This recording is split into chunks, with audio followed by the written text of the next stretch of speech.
Hello, and welcome to Artfully Told, where we share true stories about meaningful encounters with art. I think artists help people have different perspectives on every aspect of life. All I can do is put my part out into the world. It doesn't have to be perfect the first time. It doesn't have to be perfect ever, really. I mean, as long as you're enjoying doing it and you're trying your best, that can be good enough. Art is something that you can experience with your senses and that you just experience as so beautiful. Hello, and welcome back to another episode of Artfully Told. I'm your host, Lindsay, and I am delighted to have as my guest today, Gloria Grace Rand. She is an author, speaker, and podcast host and has a really rich background, and I'm just so excited to hear more about what she's doing now and how she got her start and all of those good things. So thank you so much for being here today, Gloria. I really appreciate it. Oh, thank you so much, Lindsay. I am so excited to delve into this today. I'm really looking forward to our discussion. Yes, absolutely. Well, it's so much fun to talk about art if you're an art lover. So I would love if you would just mind sharing a little bit about your background and maybe sort of how you got into the various art forms that you do. And yeah, maybe what you're up to now too. I would love to. And yeah, the arts have always been a part of my life. I mean, starting from, 5 years old when I started taking dance lessons. So I did tap, ballet, and jazz for years. In fact, the ballet part even as an adult. So because I loved it so much, even though that's not what I did professionally. I wish I could have, but I was never did not exactly have that dancer's body, but it was so much fun to do.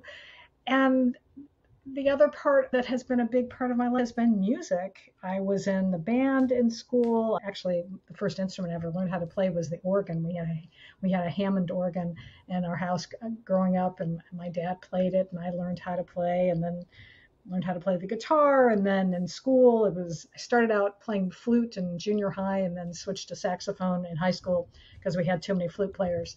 So I enjoyed that tremendously. And the other part of myself, I guess, that has been a big part has been writing. As you mentioned, I am an author. I recently published my first book, but writing has always been a part of what I've been doing. I mean, I was a pen pal when I was a kid, and then I wound up actually majoring in mass communications in college and got involved in television. I was involved in television production. I worked for a long time for the Nightly Business Report when it was on public television, and I started off my first job with them was what was called a character generator operator. And so I was typing up the words that would go onto the screen, as well as making some of the graphics that we would use for the program. And then I eventually became a writer for the show and a producer.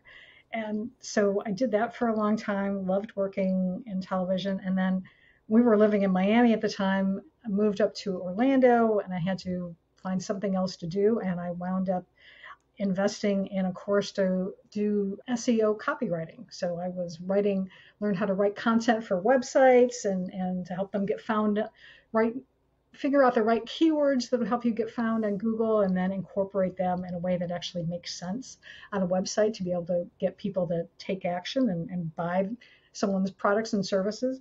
And I've been doing that for the last 10 plus years and have really enjoyed that as well. And at the same time, over the last few years, I've been on a spiritual journey that happened when my sister was diagnosed with cancer. And it culminated in the writing of this book. I've been doing a podcast, and it's just like all of it has just been this really cool journey, and it's just involved me finding ways to be out there, just expressing myself. I actually just created a new tagline for my business. I call it Messages from the Heart, because that's pretty much what I'm doing through a lot of different modalities, and it's a lot of fun.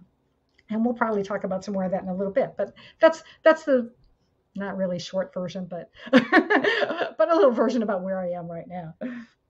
Perfect. Of course, I'd love to delve more into all of the different things, but so I'm curious, are you still participating in music now? Are you still actively playing any of those instruments or anything like that? Funny you should mention that. And I should mention the other part is singing has also been a big part of my life as well. But last year during the pandemic, and I'm not even really sure what was it that prompted it, but I pulled my guitar out of my closet, which I haven't touched in about 10 years, and realized it was like, I miss music. I hadn't been doing anything with it. And so I got the guitar out and I started playing it again. And that was a lot of fun.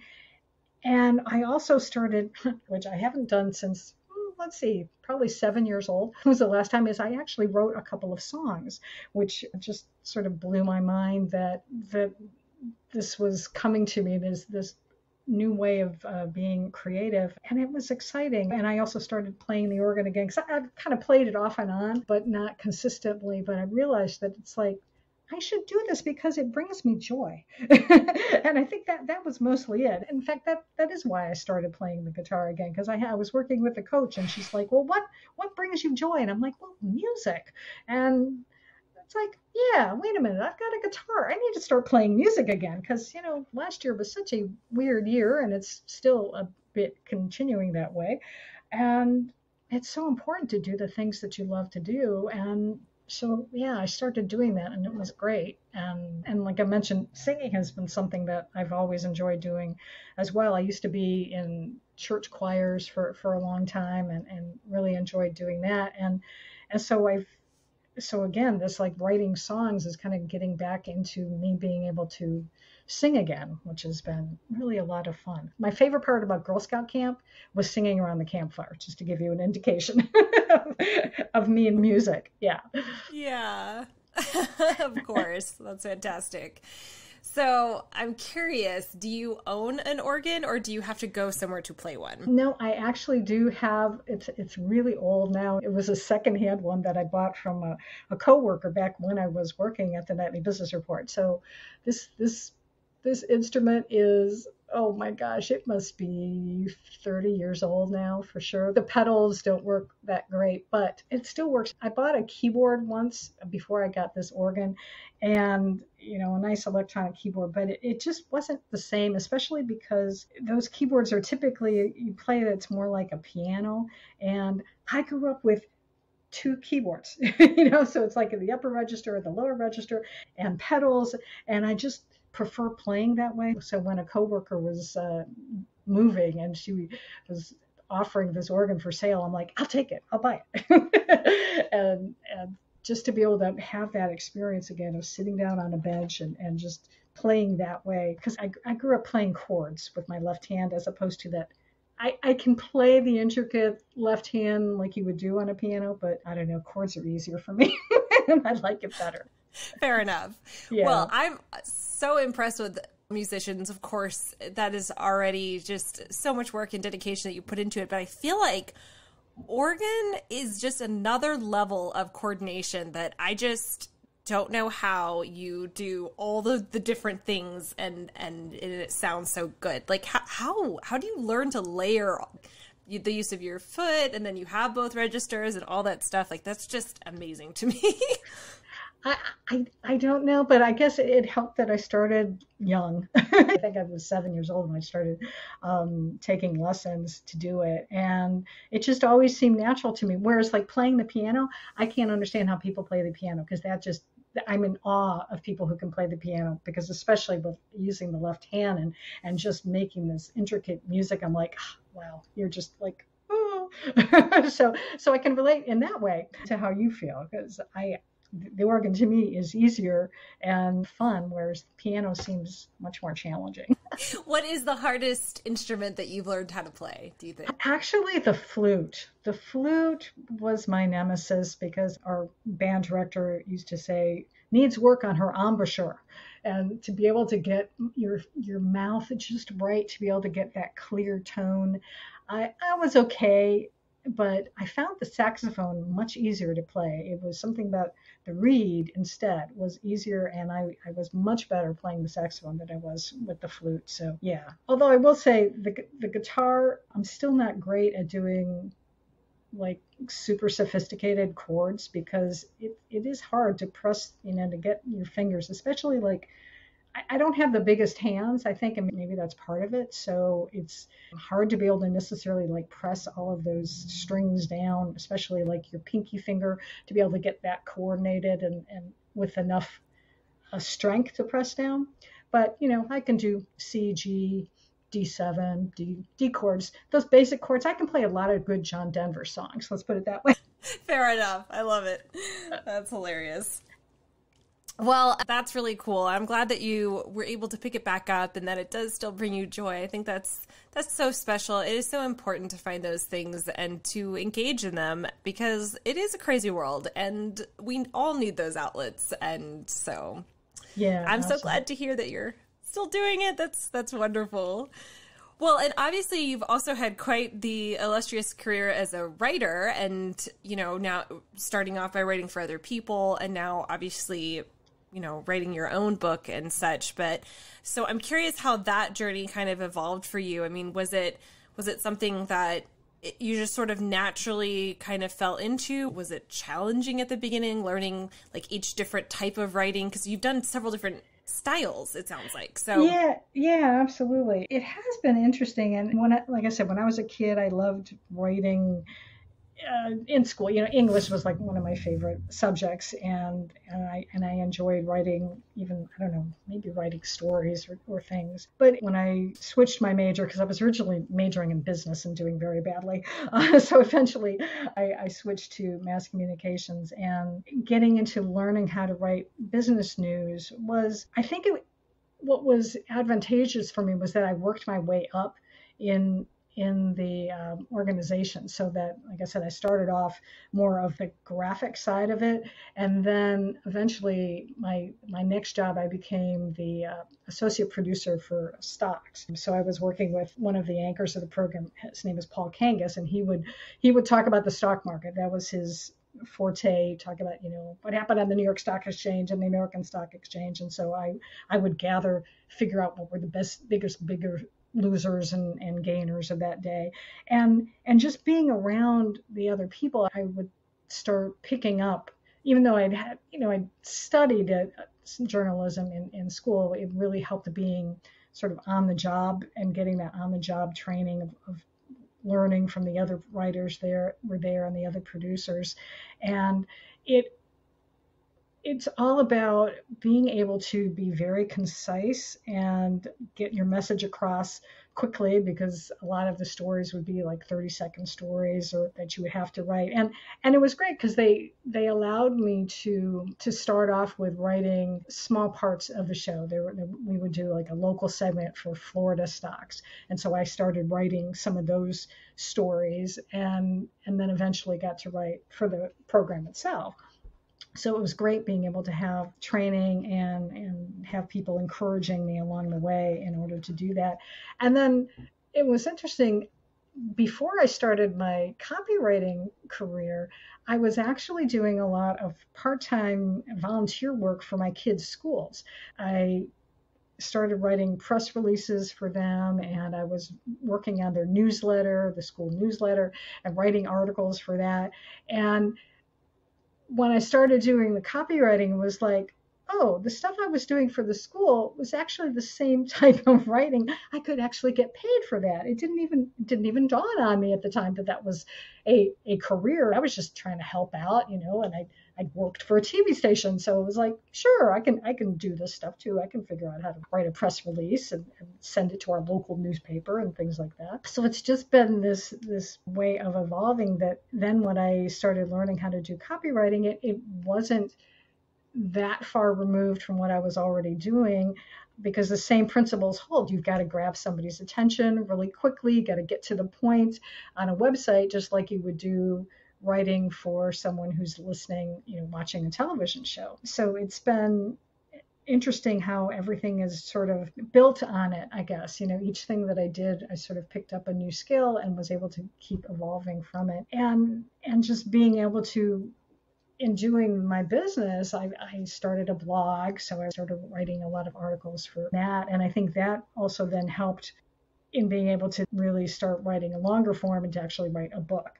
Although that book process took me a lot longer than I thought. And as I said, I'm very spiritually minded, and I got a lot of help in writing this book, because I do not take all the credit for it, because I was like asking for inspiration a lot to be able to get it. In fact, even the idea for the book itself came during a meditation one morning, and this voice in my head said, "You should write a book about love." And I'm like, I do marketing. Where is this coming from? This makes no sense to me. But as is often the case, the reason I had to write a book about love was because I had to learn how to love myself. And that's what I was able to do in the process of writing that book. So it was, Wow. yeah, it was not the easiest process, but one that was definitely very worthwhile. And glad I got through it. It's very nice to be able to actually have the book in my hands now. It was such a dream for so long, and to be able to like, wow, it's really there. Yeah, of course. I mean, I can only imagine how thrilling it is when you're like, finally, I have this like actual physical copy of this labor of love that I've been working on forever. That's a good moment. Well, you mentioned, having the inspiration sort of coming from, or at least part of the inspiration coming from, your sister's battle with cancer. Do you mind sharing more about sort of how that impacted your work? Yeah, absolutely. It was a big part of it. Yeah. And in fact, the idea for the book came about 2 months before she transitioned. It was the end of 2016. And like I said, I know now it was the reason was because I needed to learn that. She was my older sister. She was 10 years older than me and lived out in Arizona. I live in Florida.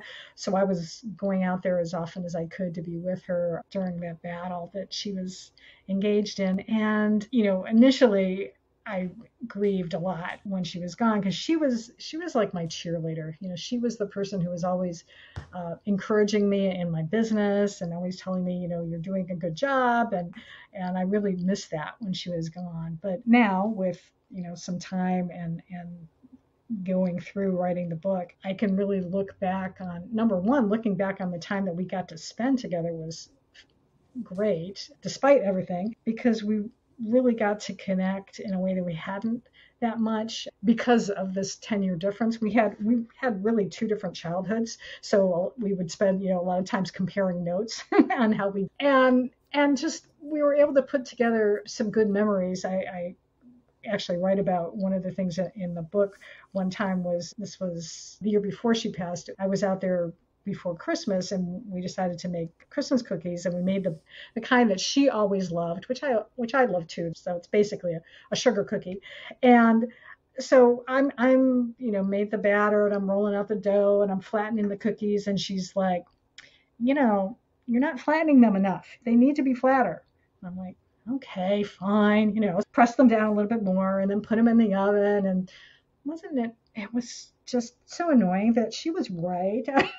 Like, they really did turn out better, so, but it's like we were able to do things like that. And that's like a memory that I hold with me, now forever, because it was a lot of fun. And of course she was, being her big sister ways and just saying how, she was right and I was wrong, and it's okay. But it's also, again, in writing the book, I incorporated some of the things that she went through as well as I did. We had not the greatest of childhoods. My dad was an alcoholic, and my mom had a bit of a temper, and so it wasn't easy for either one of us. And it affected both of us really in our business, in fact, because we sort of had doubts about ourselves and our self-esteem, and even when I was writing the book, I was working on one section that the V in love actually stands for value your uniqueness. And I realized as I'm trying to get this book done, trying to get it to the publisher, because I wanted to have it published by February, because that was when my sister's birthday was, and I thought February 21st would be perfect. So I'm trying to get this book done, and I'm like, geez, I didn't write much on this section. Probably because I need to work on this a little bit more. I'm not valuing my own uniqueness a bit.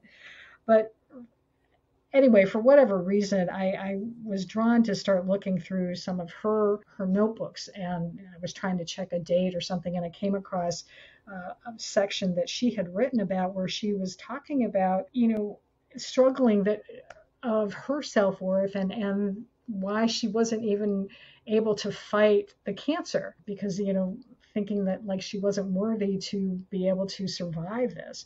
And, and it was like, my heart, felt for her. And at the same time, it was also a good reminder that it was like, I needed to know, to see how she was experiencing this and to be able to even share that in the book for others who, may be suffering from self-doubt and not valuing their own worthiness. And so she's still around helping me. I guess the point I want to make here is that even though she's not here physically, I still feel her presence and her directing me and helping me out and being the big sister, and really still helping me from beyond, which is quite remarkable.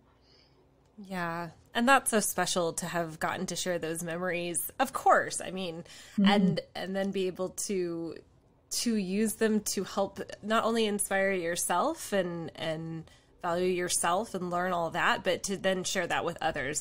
That's a really powerful story. So thank you for sharing about that. Yeah. And then I know you now have a podcast as well. Do you mind sharing a little bit about that and maybe what you chat about on it? Yeah, absolutely. I'd love to. Yeah, it's called Live, Love, Engage, which is actually the same name as my book. And I started it about a little over a year ago as a way to help me, frankly, write the book. I was thinking that I would be able to do some episodes where I could kind of talk about some of the things I was writing about to really help me to crystallize it. And I had done a podcast about 5 years earlier, and at that time it was all about online marketing. And so I didn't want to really lose that, but I wanted to put something more into it. So the way I describe it is it's practical advice from a spiritual perspective to help entrepreneurs to create more impact, influence, and income. And what the Live, Love, Engage is about is being able to live fully, love deeply, and engage authentically. And so this time around, instead of doing it 5 days a week, which is what I was doing before, which was insane, and I burnt myself out. This time I'm doing interviews in addition to doing my own solo episodes. And so I do at least one interview a week. Sometimes, especially during the height of the pandemic last year, I was even doing a couple a week. I was doing like about two interviews a week. And it's been so wonderful to be able to talk with so many different people and to be able to get their perspective. I've talked with a lot of either authors and coaches and other marketing folk too, because I also do, again, offer practical advice on how to grow your business. But a lot of times I'm also talking with people who deal with mindset issues. Because the one thing I've learned in being in business for myself, as opposed to when I was an employee, is that, and even dealing with some of my other clients, is that you can have all the best tools, you can have a social media presence, all over the place. But if you have a mindset that you're really not worthy to be successful, or that, you've got some types of limiting beliefs around money, that maybe you're not meant to have a lot of money, then you're not going to be successful in business.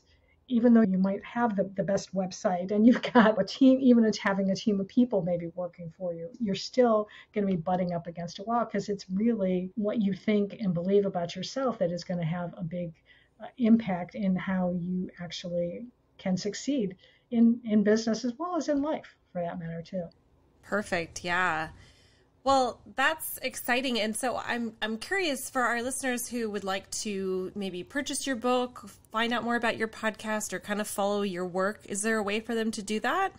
Absolutely. You can go to my website, gloriarand.com, and you'll be able to see, you can see the link to my podcast is there. Of course, it's on iTunes and all those lovely podcast platforms and everywhere, but I do have it on my website. There's a tab that'll take you to the podcast, as well as a link to take you to my book. Although you can also go to liveloveengagebook.com and you can order it there. Although it is available on Amazon as well as on barnesandnoble.com as well. But yeah, and then I'm on social media. So as I said, I'm on Facebook and Instagram and all those fun places. If you look for Gloria Grace Rand, you'll be able to connect with me there as well. Perfect. Thank you.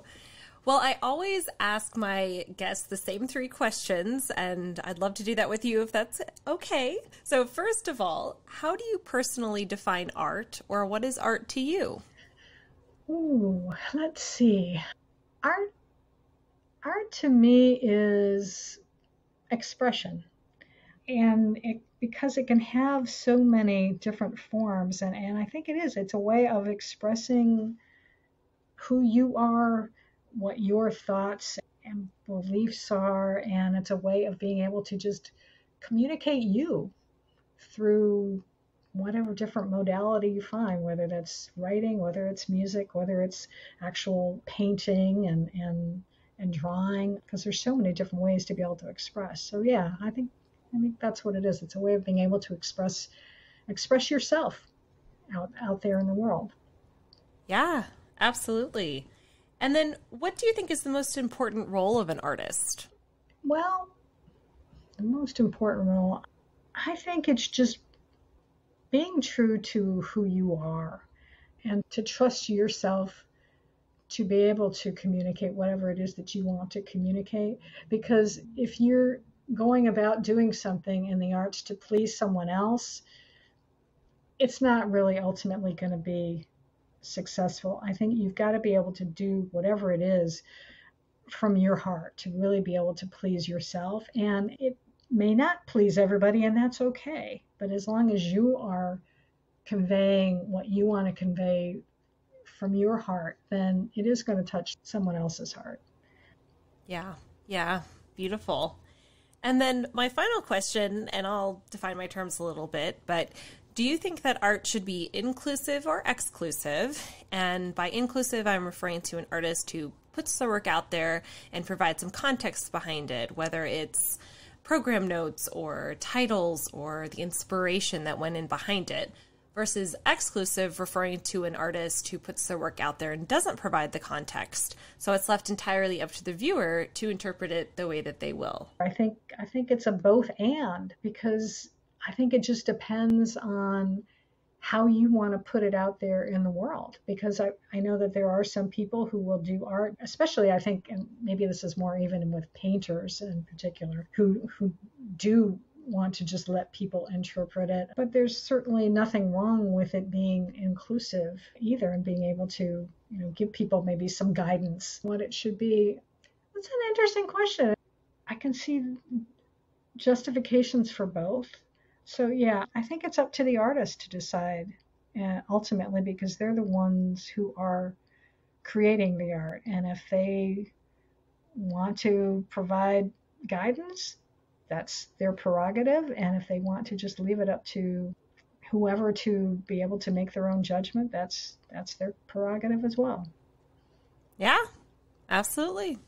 Perfect. Well, first of all, thank you so very much for being here today, Gloria. I really appreciate your time and your stories and sharing with us your inspiration and all the cool ways that you have interacted with art over the years. And I'm really excited to continue to follow your journey, and congratulations on the book. That's so exciting. And also the podcast, of course, as well. But I know it's just such a big deal when you can see that copy of the book in your hand. So congratulations on all of that. And again, thank you for your time today and your inspiration that you're sharing with everyone. I really appreciate it.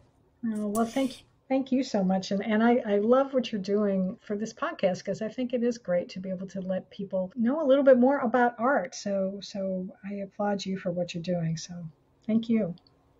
Well, thank you. I appreciate that. And thank you to everyone who has listened to this episode. And if you're feeling as inspired as I am, I would love if you would share this with a friend or two, and we will catch you next time.